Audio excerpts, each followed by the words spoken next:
ఈ రోజు ట్రేడ్ ఎలా చేయబోతున్నానో చెప్తానండి. ముందుగా ప్రీవియస్ డే అనేది ఏమైందో తెలుసుకుందాం. ప్రీవియస్ డే అనేది స్లైట్ గ్యాప్ డౌన్ అనేది ఓపెన్ అయిందండి. ఓపెన్ అయ్యి మార్కెట్ అనేది పైకనేది ఎళ్లి కంటిన్యూయస్‌గా ఫాల్ అనేది అయ్యింది. ఇక్కడ నెగెటివ్ న్యూస్ వల్ల మార్కెట్ అనేది ఫాల్ అయిందండి. ఇక్కడ చాలామంది సెల్లర్స్ అనే వాళ్ళు వచ్చుంటారు.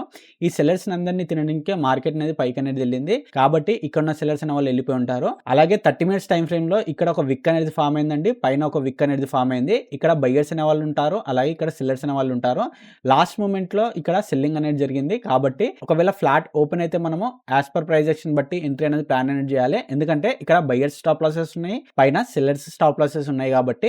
అలాగే గ్యాప్ డౌన్ కేసులో మనము సెల్లింగ్ సైడ్ అనే ట్రేడ్ అని తీసుకుందామండి. ఎందుకంటే ఈ బయర్స్ స్టాప్ లాసెస్ అనేటివి నియర్ బై అవుతాయి. కాబట్టి ఇక్కడ వీళ్ళని తిననీకే మార్కెట్ అనేది కిందకి అనేది రావచ్చు. అలాగే గ్యాప్ అప్ కేసులో మనం బయింగ్ సైడ్ అనే ట్రేడ్ అని తీసుకుందామండి. ఎందుకంటే ఈ సెల్లర్ స్టాప్ లాసెస్ తిననీకే మార్కెట్ అనేది పైకి అనేది వెళ్ళొచ్చు. ఇక్కడ ఈ లెవెల్స్ అనేటివి చాలా ఇంపార్టెంట్ అండి. ఈ లెవెల్స్ అనేటివి ప్రతిరోజు నేను బ్యాంక్ నిఫ్టీలో సెన్సెక్స్‌లో డ్రా చేసి టెలిగ్రామ్ ఛానల్‌లో పోస్ట్ అనేది చేస్తూ ఉంటాను. ఇంకా ఎవరైనా టెలిగ్రామ్ ఛానల్‌ని జాయిన్ కాకపోతే వెళ్ళి జాయిన్ అనేది అవ్వండి. వెయిట్ చేద్దాం, మార్కెట్ అనేది స్టార్ట్ కాబోతుంది. ఇక్కడ చూడండి మార్కెట్ అనేది స్టార్ట్ అయిందండి. ఆల్మోస్ట్ 430 పాయింట్స్ అనేది గ్యాప్ అప్ అనేది ఓపెన్ అయిందండి. ఇక్కడ మనము బయింగ్ సైడ్ ట్రేడ్ మాత్రమే తీసుకోవాలి. ఎందుకంటే ఇక్కడ సెల్లర్స్ అనే వాళ్ళు ఉన్నారు. ఈ సెల్లర్స్ నిన్నకే మార్కెట్ అనేది పైకి అనేది వెళ్ళొచ్చు.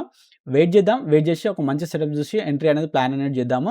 ఇక్కడ చూడండి మార్కెట్ అనేది కంటిన్యూస్‌గా పైకి అనేది వెళ్తుందండి. ఇక్కడ మనకు కొంచెం రీట్రేస్మెంట్ వస్తే మనం ఎంట్రీ అనేది ప్లాన్ అనేది చేయొచ్చు. ఇక్కడ రీట్రేస్మెంట్ అనేది ఇంకా రాలేదు. నేను రీట్రేస్మెంట్ గురించి వెయిట్ అనేది చేస్తున్నాను. ఇక్కడ చూడండి రీట్రేస్మెంట్ అనేది అయిందండి. ఇక్కడ నేను ఎంట్రీ అనేది ప్లాన్ అనేది చేయొచ్చు. ఇక్కడ చూడండి నా ఎంట్రీ అనేది ఇక్కడ ట్రిగర్ అనేది అయిందండి. ఇక్కడ 50 పాయింట్స్ అనేది నా స్టాప్ లాస్ అనేది ఉంటుంది. 140 పాయింట్స్ అనేది నా టార్గెట్ అనేది ఉంటుంది. ఇక్కడ మన టార్గెట్ అనేది హిట్ అవుతుందో లేదో చూద్దాము.